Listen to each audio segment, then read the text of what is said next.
Ito na yung aking mga herbs na chinap ko siya kanina. So, meron tayo ditong garlic, ginger, tomato, spring onion, at saka chili, salt, at saka cracked black pepper para malasa naman siya. At saka about depende sa inyo kung ano karami yung olive oil na ilalagay nyo. Kasi masarap pag meron siyang olive oil. So, ilagay natin to sa loob ng ating sibas.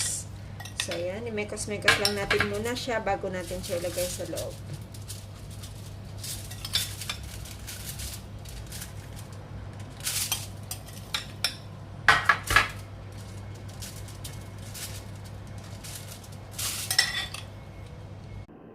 So, ilagay natin to sa loob ng ating sibas.